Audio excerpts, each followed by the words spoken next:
Welcome to Watch News number 2. This is the second edition, the new edition of this show, which I'm trying to do every week or every second week when there's some interesting stories in the watch world and the world of horology. Let's roll the intro and get into the news stories.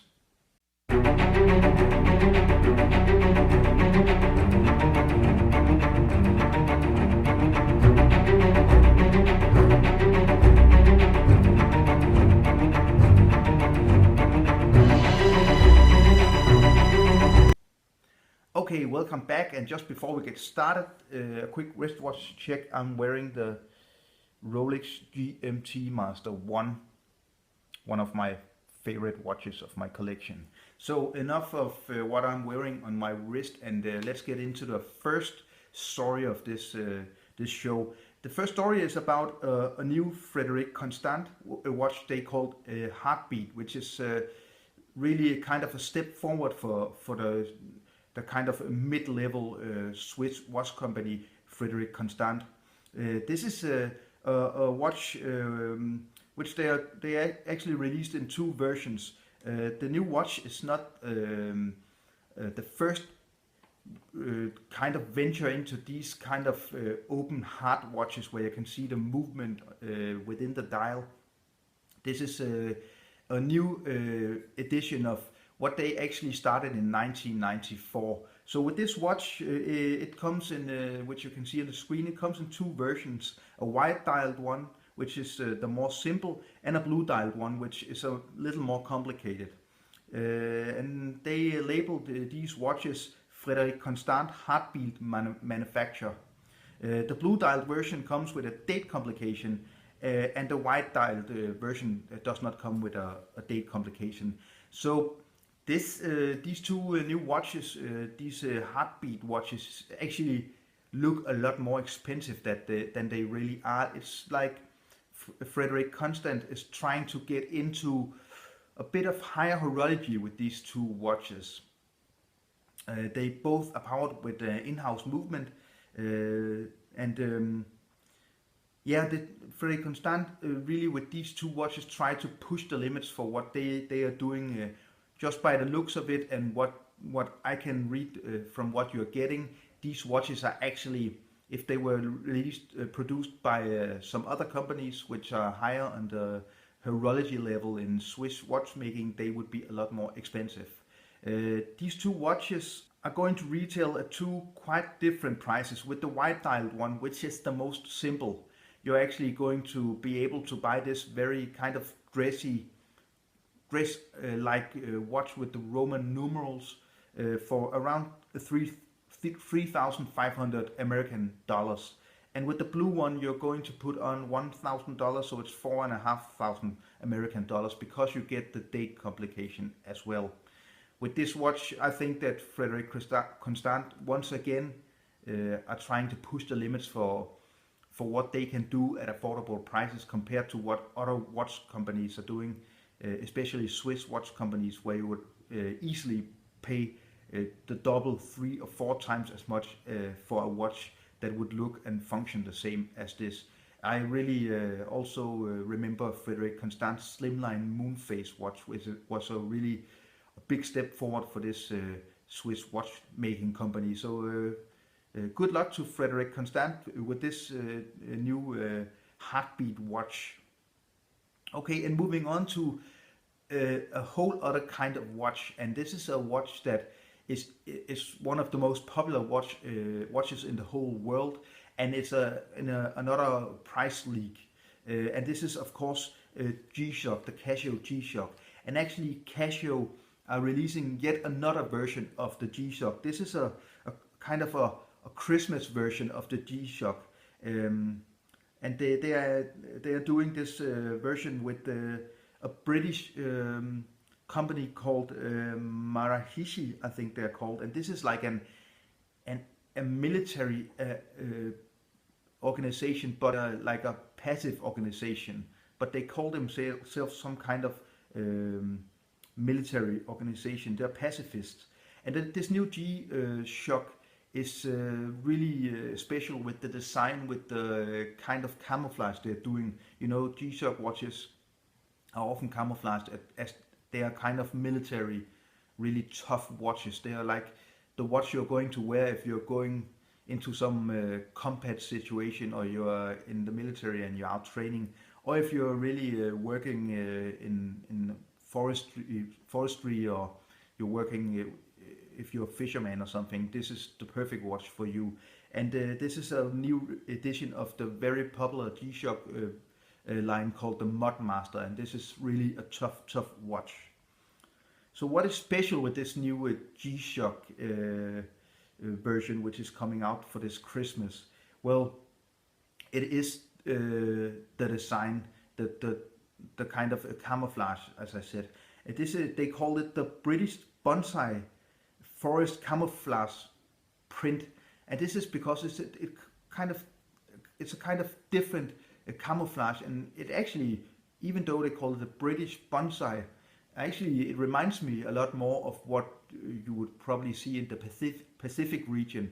This watch would really fit perfectly with the kind of camouflage that you saw during World War II, where the Americans, especially the Americans, fought the Japanese in World War II in the Pacific. So it's a very cool kind of old look. Though this is a digital watch, it's a kind of old school look with the design. I think it looks kind of cool. So of course, with a G-Shock watch, you get a lot of crazy functions which you don't really find with manual watches, automatic watches. With this, you get a world time function with no less than 29 different time zones. You get the ability to measure 100 of a second, and you also get a stopwatch, and you get several alarms. You can set up to 4 or 5 alarms with this watch. So this new Master Marahishi is being retailed at around $850 American.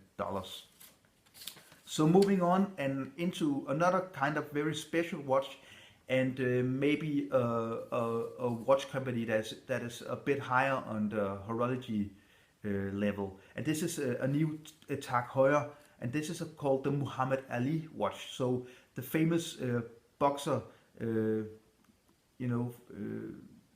died not so long ago, and TAG Heuer has decided to do a special limited edition Muhammad Ali watch in his honor. So TAG Heuer has always been into sports watches and associated themselves with big sports names and sports. Of course, maybe the most famous person today in contemporary sports they sponsor is of course Cristiano Ronaldo of Real Madrid, who's official ambassador for TAG Heuer watches.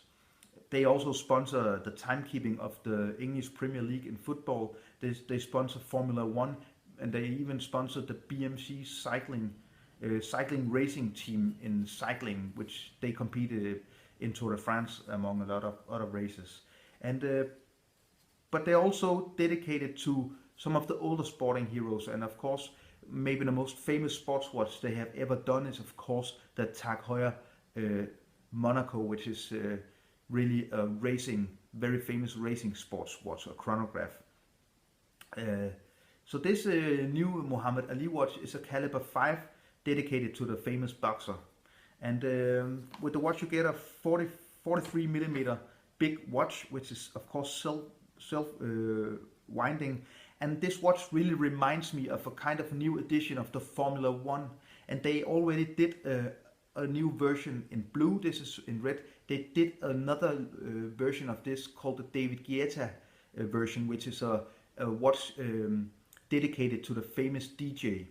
Now they do it to Muhammad Ali's honor, and this watch comes out in only 250 copies. It's a very limited edition, and it should come out, as far as I know, in 2 different versions. It will retail at around $3,850 American, which is a extremely high price in my view for a watch that essentially is quite a lot like the Formula One automatic version of the Formula One watch, which retails at around $1,500. So just because this is limited and it's dedicated to Muhammad Ali, you're going to pay around $2,350 more. So I really don't, for my own record, I really don't approve much of this watch. I don't really know why they're doing this, apart from being able to sell a watch that shouldn't really cost that much for a lot more. But I think it's kind of mostly a publicity stunt. They want to associate themselves with Muhammad Ali, so they're going to release this watch, not to earn a lot of money on this watch, because TAG Heuer doesn't really care about making 200,000 or 300,000 American dollars on some watch. They're into the bigger volume, so they're into making millions. And by associating themselves with a big sports name like Cristiano Ronaldo and now Muhammad Ali, they're going to push themselves into into the sporting arena, and probably sell a lot of more Monacos and enquiries and Formula 1 watches. So I don't really think it's a good looking watch, but it's not really that interesting. So, well, great marketing from TAG Heuer, but I'm not going to buy it, and I don't really understand it. So, moving on to the fourth and last news story. And this is of course something that has really caused a stir in the watch community, especially in YouTube, and especially among American watch lovers. And this is of course the news about Rolex going to void warranties. So Rolex are actually going to, as far as we know right now, without too much detailed news coming out, they're going to void any warranty from Rolex watches which are sold from grey market dealers, or even if you're going to sell your Rolex watch to another guy. So if you buy a new Rolex watch and 2 or 3 years down the line you decide I want to sell it on because I want another watch, or I'm going to buy a car or something, and you still have some warranty left on the standard 5 years of international warranty that Rolex provide with their new watches, you're actually going to sell on the watch to a new owner, and the rest of the 5-year warranty will be void. So of course this is a big and hard step in from Rolex. They're really pushing the limits for what you can actually do as a company with official warranties. So anybody buying a watch from a grey market dealer or a private seller, you are going to lose your warranty. I don't think that this is actually going to affect people living within the European Union, because we have in Europe very, very strict consumer laws. I think in the Americas and other parts of the world, this is probably going to be easy for Rolex, but if Rolex are going to try to push this upon citizens within the European Union, I think it will end up with a lawsuit. So the European Union are going to sue Rolex if they're going to keep on with this. So I really hope that they're going to ease these new rules, because it doesn't really seem fair that you go out to an official AD and you pay $8,000 for a new Rolex, and 2 or 3 or 4 years down the line you want to sell it on because you want to buy another Rolex even more expensive, or you need the money for something else, and then the new buyer is just not able to keep the last remaining time of the warranty. So let's just hope that Rolex will get some resistance on this, because it doesn't really seem fair to me, and I don't think they're going to get through with it within the European Union. So thank you so much for watching, and if you haven't subscribed to my channel, please subscribe for a lot of more watch content.